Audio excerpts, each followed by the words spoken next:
Jumpa lagi dalam video berikutnya adalah aspek keempat dari orientasi kerusakan, yaitu dimensi agresif.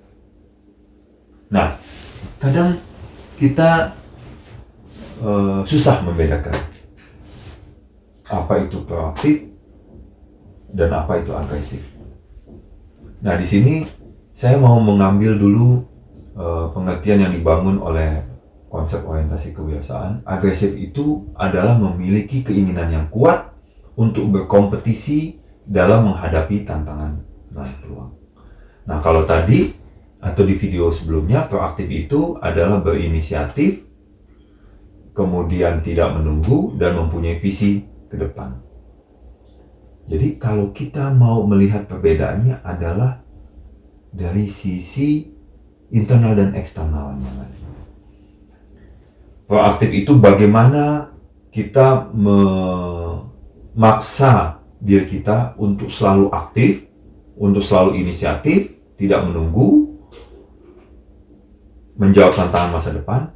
Tapi kalau agresif, artinya kita mesti melihat kalau pesaing kita itu bisa, kenapa kita nggak bisa? Ya, walaupun sebetulnya beyond agresif ini ada yang dinamakan kolaborasi, tapi mungkin konsep kolaborasi itu akan kita bahas pada tema yang lain, sebab kebetulan di dalam orientasi kebiasaan ini tidak membahas bagaimana pentingnya kolaborasi. Tapi saya yakin dengan kita mempraktekkan agresif aja, itu dunia usaha kita akan lebih maju lagi. Karena apa? Tidak dipungkiri, banyak para pengusaha kita itu mereka mampu menginternalisasikan apa yang menjadi kekuatan-kekuatan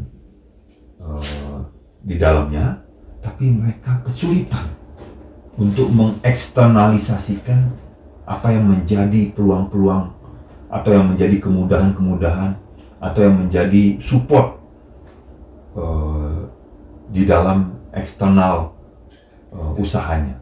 Ya, padahal kita ketahui sendiri, Jepang, ya, Jepang kalau nggak agresif, mana mungkin dia bisa menguasai dunia otomotif.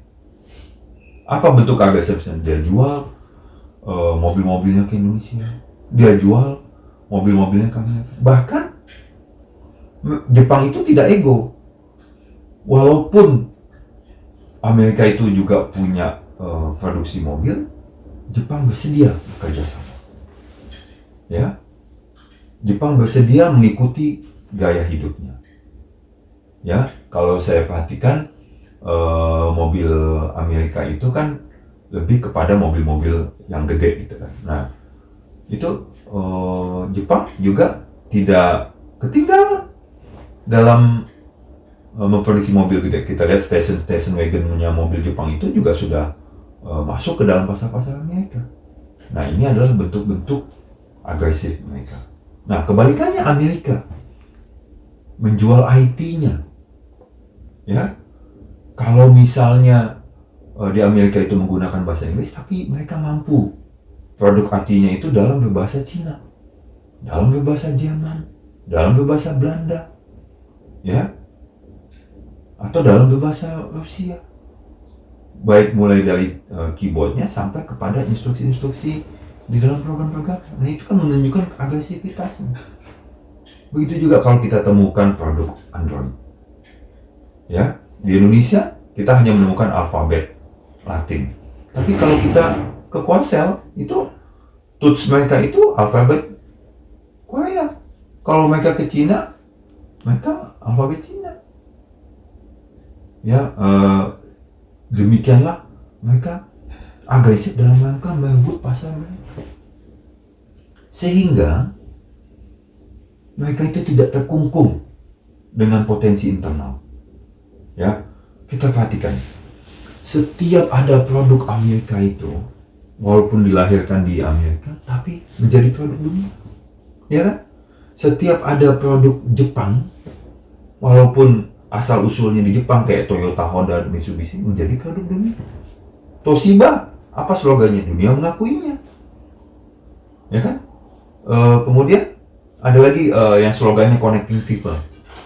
Itu kan artinya bentuk agresif mereka. Mereka nggak terkungkung, mereka nggak terbatas pada kekuatan internal, tapi mereka mampu dan leluasa untuk berkompetisi dalam menghadapi tantangan dalam meraih peluang. Sehingga mereka itu dapat menghasilkan bisnis yang berkelanjutan. Bayangin kayak Toyota, Honda, dan Mitsubishi itu mungkin sudah sampai ke generasi ketiga. Bahkan udah hitungan 1 abad mereka berbisnis. Ya, marilah kita ambil sebuah khazanah agresif ini dari aspek keempat, orientasi kewirausahaan yang kita bisa implementasikan dalam usaha kita. Sampai berjumpa pada video berikutnya. Terima kasih.